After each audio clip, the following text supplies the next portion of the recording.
My friend Steven asked me to come by. He's the king of funky, and I love everything about his shop.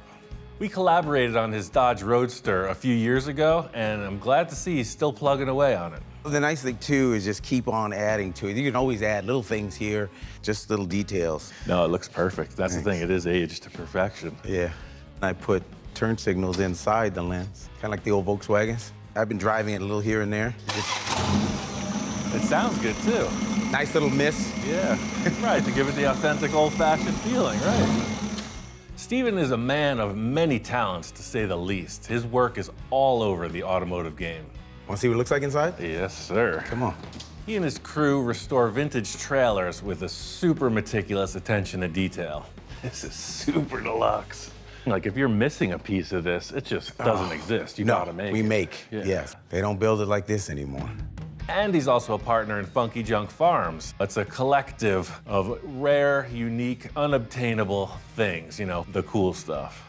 All the things. Yeah. I just got a couple older pinball machines, man. This stuff is like antique. It's funny, we have the same taste, kind of. Hey, cool stuff, right? Yeah. The big attraction to this whole shop is just the range, you know, the variety of everything. So funky junk, yeah, that explains it, but a lot of this stuff is super nice. Walking around here is like an inspiration overload. Funky junk. Last but not least, Steven is a picture car coordinator, and he's at the top of his game in that as well. Let's just say he's worked on some incredible movies with all the right stuff. You know, the cars are always impeccable. Yeah, this film project I have, it's a period piece, but it's a weird period piece. I can't tell you exactly what it is, but I have an idea. I'll show you kind of what we're looking for. And I like to use my friends, guys like you that are into what I'm into. Sure, and same get aesthetic, yeah. Steven's projects are always this way, hidden in a veil of mystery. You're working with bits and pieces of information, but later when the movie comes out, you say, oh, wow, okay, I see the big picture now. This is how it fits in. Behind door number 6, 7, 8, 9, and 11.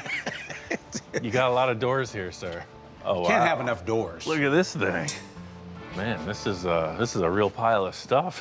What is this thing? It's actually a 1927 Dodge. Dodge, right, okay, cool. Walking up on this thing at first, I'm like, whoa, this is like straight out of like a museum or something. Where did they find this? It looks like the real deal. Did you like outfit this? Or? Well, during World War II, during gas rationing, everybody turned their old cars into a pickup truck to get around the rationing. I added everything to it, of course, you know, with all the stuff I collect. Right, right. Almost like was a magnet to it. Everything wanted to get on this thing. It looks authentic to me. This is a perfect example of what Steven does. The director or whoever says, we need something that looks exactly like it would have been there. It's gotta be period correct. It's gotta look like a real thing, not some movie prop. I call it the Prospector. Yes.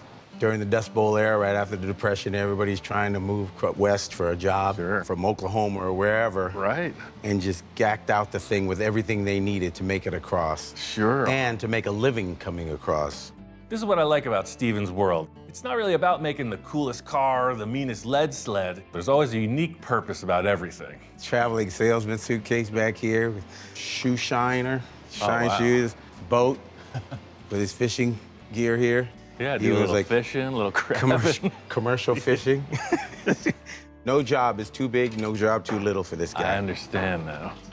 Here we go. Oh, that's cool. Razor.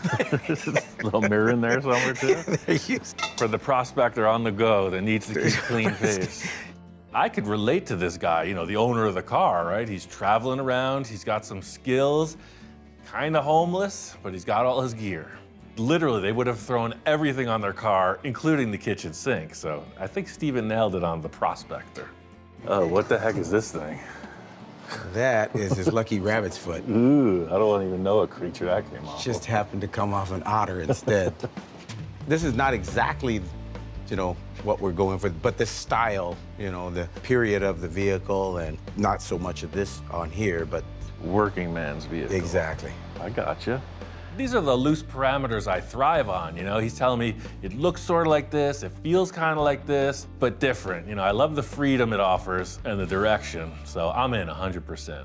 You got anything like this? You know, I got some stuff, and as usual, I got nothing to show you, but I got a lot of ideas. I've done a lot of different projects, but never anything like with this certain criteria. Right. I really feel like Steven was inviting me over for me to just say, oh yeah, I have this one thing, and I'll send you some pictures.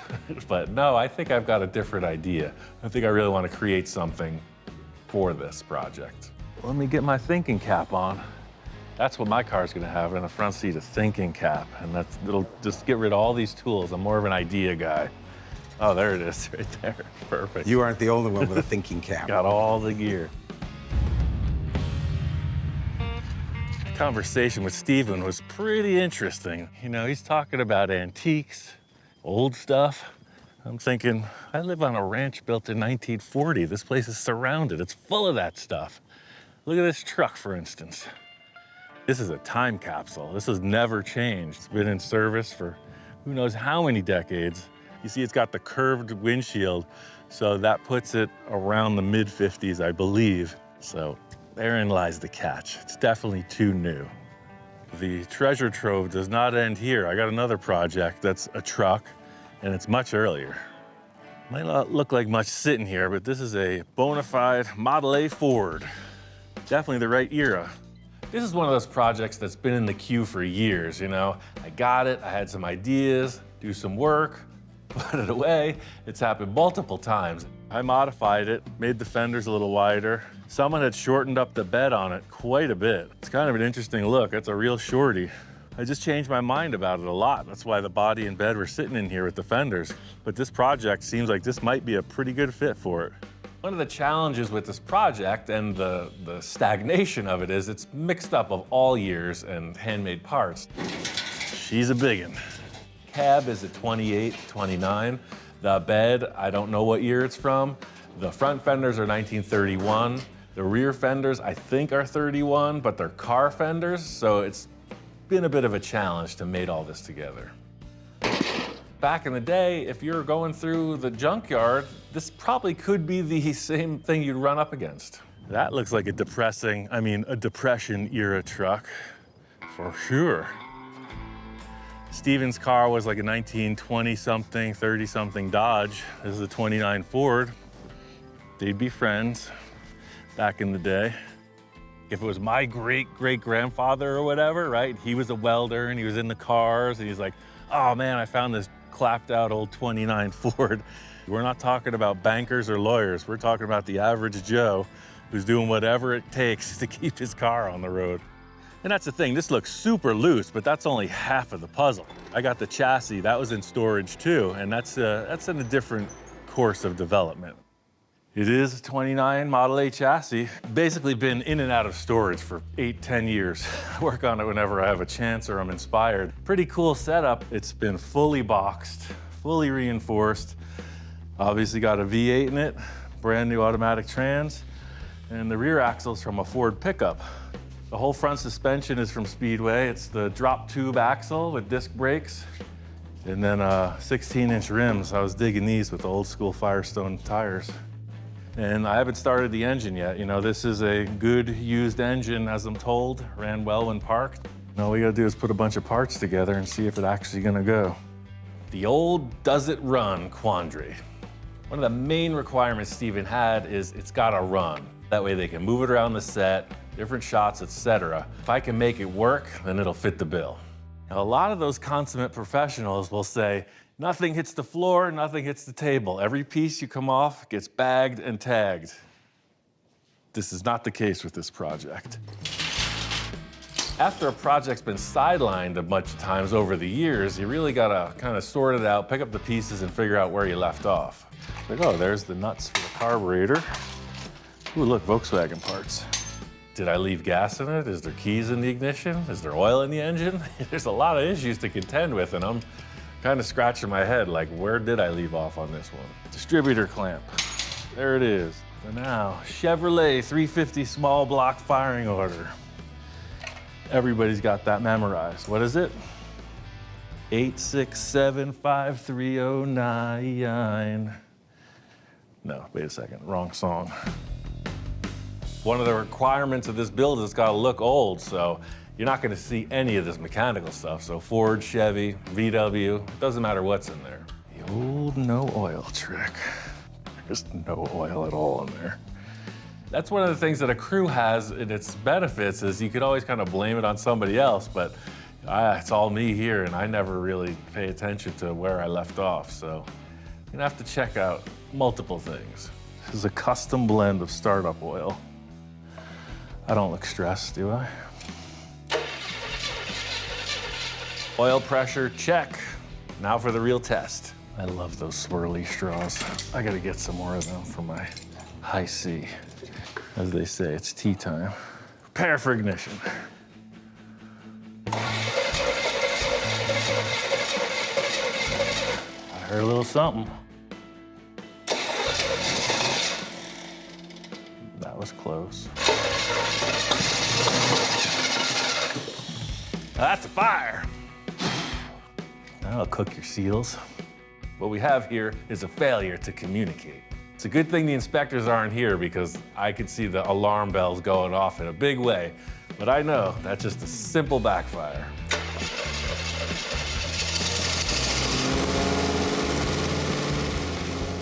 I'm always a little surprised when something actually works. Sweet Sabella success.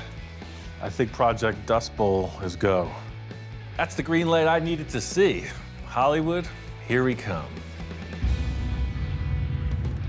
Super stoked that that engine actually works. It's good news. Last night, I got a little excited and I brought that body in here. This is already looking pretty Depression era. We gotta get rid of all that chrome. It's a little too exciting. Nobody is gonna be depressed looking at that, so I wanna build a full hood. This is the usual full custom start, a laundry list of parts from all over the map. I got a new radiator, a reproduction grill shell, a crusty old hood.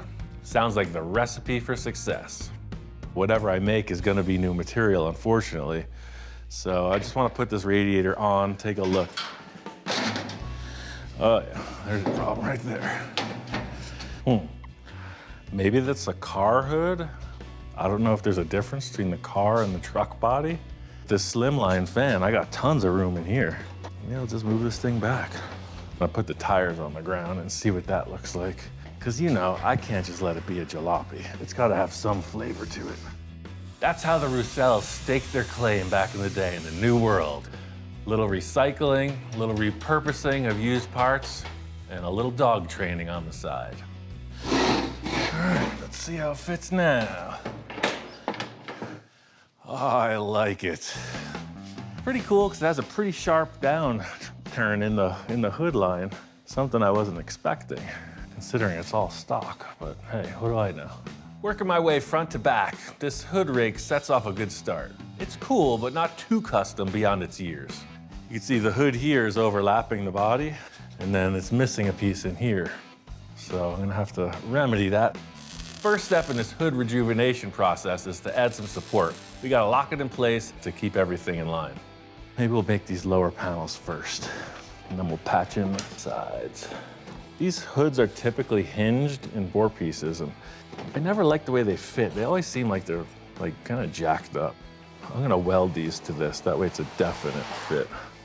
Just slapping a couple loose pieces of sheet metal on the side of this hood ain't gonna do the trick. I need to create a body panel that'll stay in shape as this jalopy's bouncing down the road. I'm gonna make 3 sides with hem edges, so it'll give it some rigidity. Anytime you're working with sheet metal, it's just a flimsy sheet. It has no real form. So when you start to use tools on it, like the sheet metal brake or the English wheel, it creates a little stiffening in the panels to hold its shape. This is a real simple way to just hammer your own kind of angle into this. See, it's got a radius edge. I don't need to follow that line exactly, but I don't want it to be square. You can use this type of forming on pretty much anything you want to make. The main thing is nobody wants to be square. So you achieve the same kind of edge as this, but you're around the corner with it. So I hemmed over another piece of this steel, so I got double thick, and that'll fix this mismatch in the hood alignment. That's pretty much the look. The thing I'm having a hard time with is the value, you know, the rust versus the new metal. I'm just gonna kind of haze it out a little bit. Working with new metal on an old project, it's gonna be a contrast of color, so we're gonna have to come up with a creative solution to blend this all together. The front end's fine. I'll match the other side to that. That looks good. The black paint puts us in the ballpark, but I'm gonna have to see what happens later to figure out how to congeal all these different body panels. Next piece of the puzzle is this truck bed. You can see why I widened the fenders on the rear of the bed. They fit those tires so good. It's got a good look. I've never seen it with a hood on it. I mean, it's like an airplane fuselage. So I don't know what's happening here, but it looks right.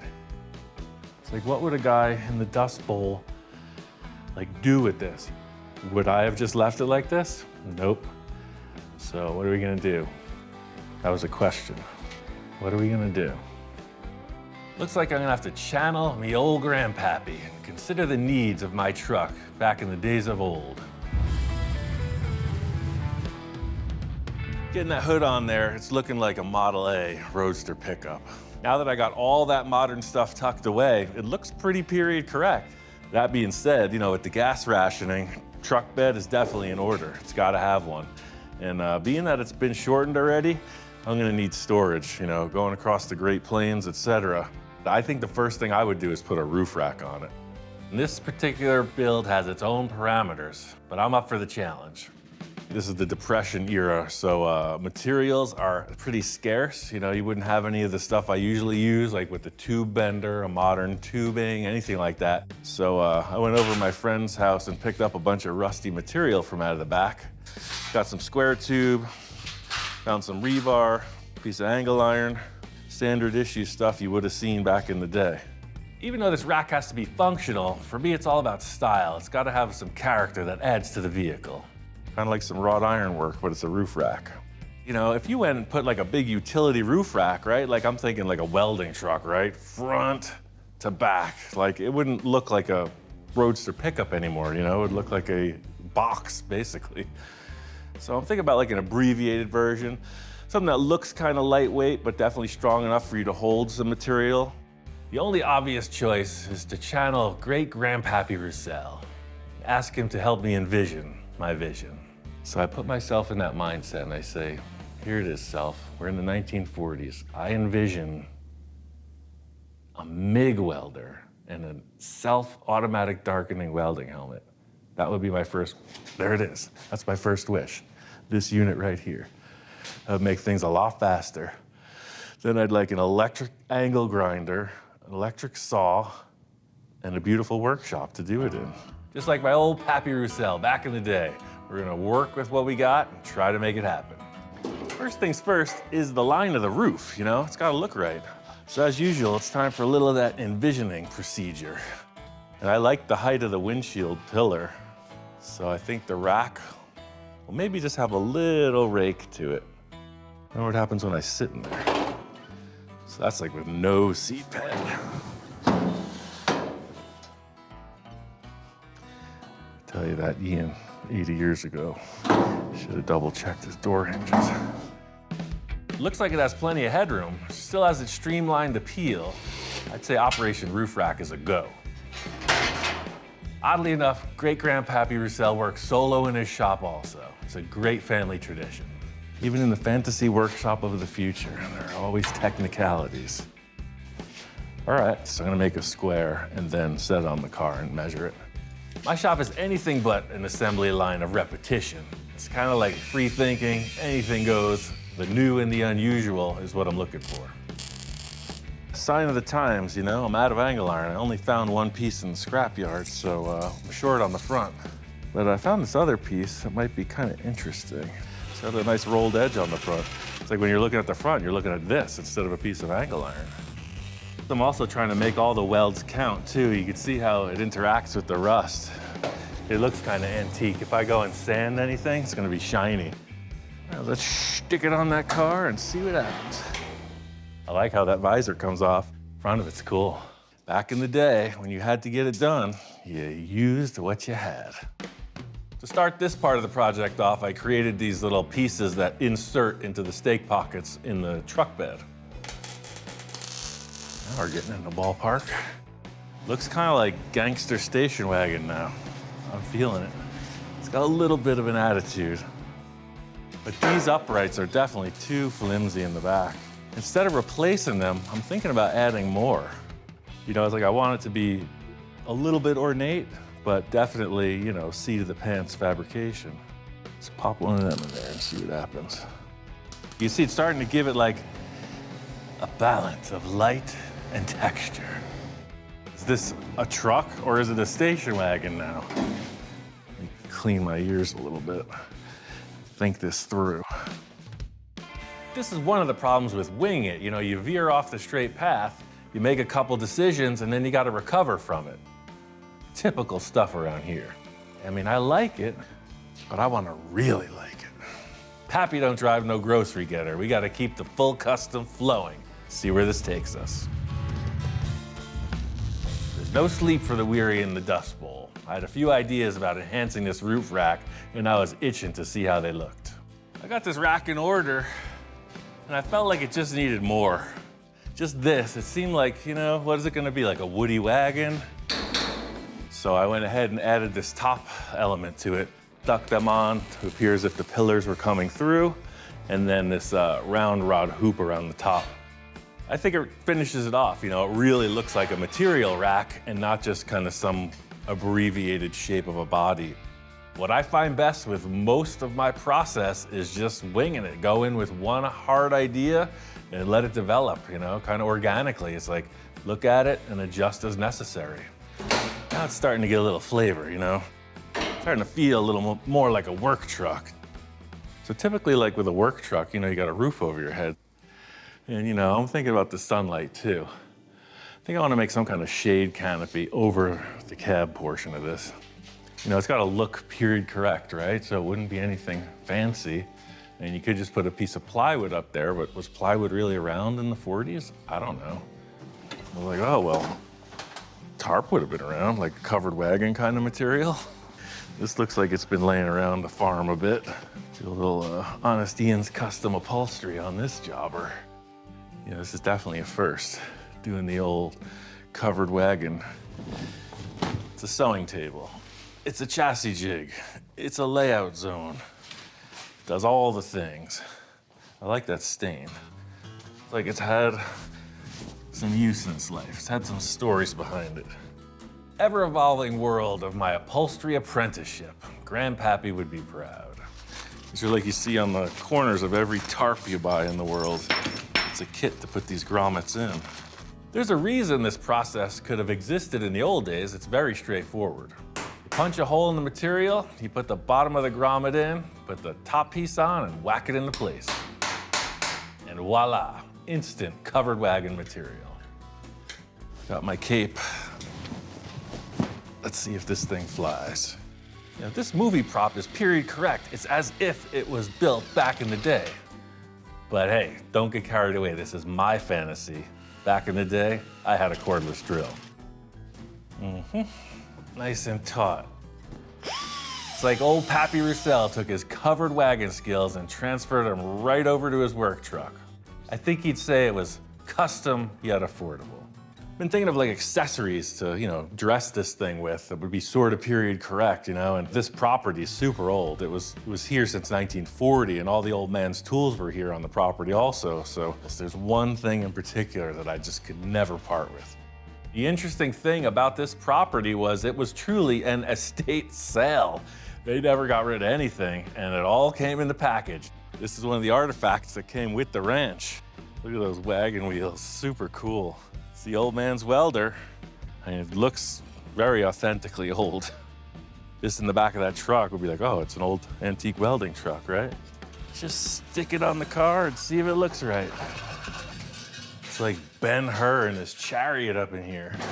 It's pretty crusty. Starting to look older already. You know, that's the thing, like with a movie prop, you know, anything goes. It's only the limits of your imagination. Now it's really starting to have a personality, you know? Old Grandpappy Roussel, he was a welder, a craftsman. I mean, what do you think? He was a pro tennis player? I'm gonna work on this a little bit, get it to fit in there. Let's think about like how to enhance this, you know, what accessories, what really sells it as an antique welding truck. This welder was exactly the spark it needed. It's almost ready for its time on the silver screen. It's starting to get dusty around here, but this vintage work truck is coming to life. All right, I like where this truck's going. It's got that antique vibe, you know? I got a couple accessory boxes. These are more things that were on the ranch. You know, you would need storage in a work truck for sure, you know? So, I don't know, maybe a couple of those would fit in there. As they say, dynamite. I've been looking for the perfect use for these old explosive boxes, and I think this project's a perfect match. Get it? Match? Got my welder, got my dynamite, got my Model A. What more do you need? Before we get into the interior decorating side of things, we still have a few fabrication tasks we gotta tackle. It's times like this when one must ask themselves, what would great Grandpappy do? I figure if this guy's a welder, he's gonna make his own seat frame. It's nothing new, but you can see, even if it's at that level, it's gonna be a tight fit for me to hop in here. You know, and once again, Grandpappy was way ahead of his time. I added 4 inches to the back of this cab because I don't fit in these little cars. So there's room in here. But if I put the stock Model A seat, I'm gonna be way up. You're gonna see, we don't need that. Like Harry and the Hendersons. Even though I'm building this for Steven's movie project, I wanna be able to use this later also. Got me thinking about that piece that I unbolted from the back of the welder. If I was a scavenger, I wouldn't need a tubing bender. I would just use this thing that was on the back of the welder. So that's half of the equation. This will do the seat back, but I also want some bends for the seat base. I got this old hand truck, and I'd say there's 2 good bends on there. Oh man, we got steering wheels. Definitely not the right era. This is a keeper though. I think this is a perfect lesson for up-and-coming fabricators. It's like, hey, if you don't have a tubing bender, grab a piece of bent tubing. Start that way. You got the front of the seat, and you got the top of the seat. Now you gotta fill in all the parts between. Creating something from used parts has its own set of challenges, of course. You know, if I was working with fresh stock, I'd be able to lay out something dimensionally, make it all nice and tight, 4 bends out of 1 piece. So this is kind of the opposite. You gotta make things from the small bits of material you can scavenge. My whole concept here is, you know, the edges of the seat that you see will have these nice radius bends. I'll miter the attachment corners under the seat where you won't even see it, you know? It'll be our little secret. I gotta say, it's a natural fit. I love the way that this fits the original seat base, and then this just looks good. It works. To figure out the angle of the seat back, I'll tack it together in the car, gusset it, and then pull it back out and finish weld it. This material isn't super strong, so being that it's a backrest, gonna have a lot of leverage on it potentially, so by grabbing it like that, it really structures it. That'll work. The metal seat frame is only half the puzzle. You know, great Grandpappy's a man of supreme luxury. Lastly, I'm gonna put a cross brace of steel rod in there. All right, so I added a little structural webbing in there. Plenty of room, plenty of headspace. I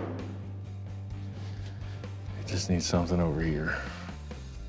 You could always just put a Model A steering wheel on it, but if you were gonna be a customizer, wouldn't you be looking around for that unique thing? I was looking at these steering wheels that were out there, and I'm like, yeah, a little too modern. And right next to it was this tricycle. Look at this thing. I don't think this is seriously vintage, but it looks like it's vintage. Tell me it's not a full custom steering wheel. These weird ideas of mine don't always work, but you never know till you try. Off with the wheel. You know, nothing says class like using a tricycle on your Model A Roadster pickup.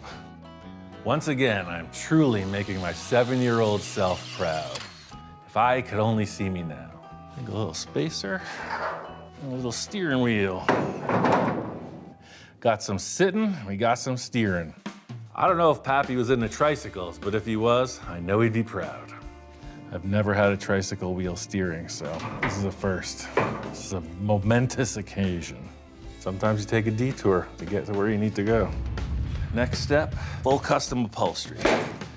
Honest Ian's Upholstery is back in service. Challenge here is to make something comfy, but with the aesthetic that Pappy would have been able to achieve back in the day. Keep this here for 2 reasons. shop security, and upholstery.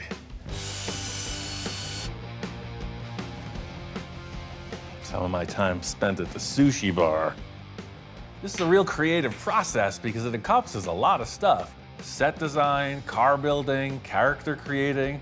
I mean, yeah, the truck needs something to sit on, but more importantly, what does it say about Grandpappy and the world he lived in? But we're talking about a great American story, talking about a great American struggle, talking about being depressed in the greatest of ways. This directly relates to a lot of the custom cars I built because it's like, what's the character? Like, what's the reason for this thing at all, right? Oh yeah, it was like a real deal craftsman from back in the day put this together. Looks like a seat. Pressure fits right into place. Ladies and gentlemen, presenting the oldest trick in the book. Oh, my lumbar support. Pretty darn cushy.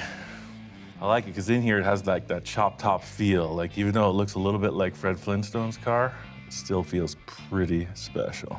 We all know who had the coolest car in the town of Bedrock, and it sure wasn't Barney. Perfect, look at this. The glue is still active between the two things, and doesn't that look designer? That's the thing, the happy accidents. Lesson here is to keep an open mind, don't overcomplicate things. Sometimes you'll get something that you didn't even plan for. Looks like $1 million, well, at least 10 bucks. Not $1 million bucks, but some bucks. Piece by piece, you know, I don't really know what this thing's gonna look like in the end. I'm just picking at it. All of a sudden, it's a work truck, right? It's a welder's truck. I hid the modern engine with the hood, but still looking in there, you know that that's a nice brand new aluminum radiator. So I wanna put some kind of a grill screen in front of it, and I came up with two options. Yeah, we got these two cool screens. One was the front screen door of the house, and one was the rear. They look very similar, but I think this one's steel and this one's aluminum. That's kind of fancy. Try a little rust. That works. First I thought, ooh, aluminum, that's classy, but that tone of distressed, it's painted silver, but it's rusty, works good. Even after all these years of custom car building, I'm never absolutely positive of what's gonna work and what's not gonna work. You know, there's always something in the mighty mock-up. Put a little bit of a puff in it as I welded it too, the heat. Just a little something that adds a shroud of mystery to what's going on beneath. That's what I was going for. It's old-fashioned, but it looks cool. Tornado came through Oklahoma, tore the screen door off, repurposed it. In the years past when I was working on this car, you know, a couple of things I built custom on this were the windshield pillars, the A-pillars, and the actual windshield frame. So I made this nice arch that fits the cowl. And you can see it fits in here pretty darn close, but putting this roof rack on, it's too tall now. Nothing a little slice and dice can't fix. Let's make sure we keep the front the front. Little nonsense now and then. Front. There's something to be said for phonetics, right? Spell it like you say it. Front to shut door. Usually what I do is set up the template for the glass first. So I got some acrylic. I'm just gonna put the acrylic in place, finish everything up, and then last I'll have the glass cut. One of the problems with using this tubing is it's just a flat surface on both sides. We want this glass to ultimately seem like it's flush mounted in there, so we're gonna have to do a little cutting into this tube shape. Do a little sanding, a little finishing. I think it's really coming together. Even though this is an acrylic mock-up, it really adds to the finishing of it where you're not just looking through an empty space. This is the actual windshield to come. Seat looks good, interior's coming together. Love the grille and the windshield fits. Today was a good day. I got a few more tricks up my sleeve, and then this project is off to Stevens to begin its illustrious career as a Hollywood starlet.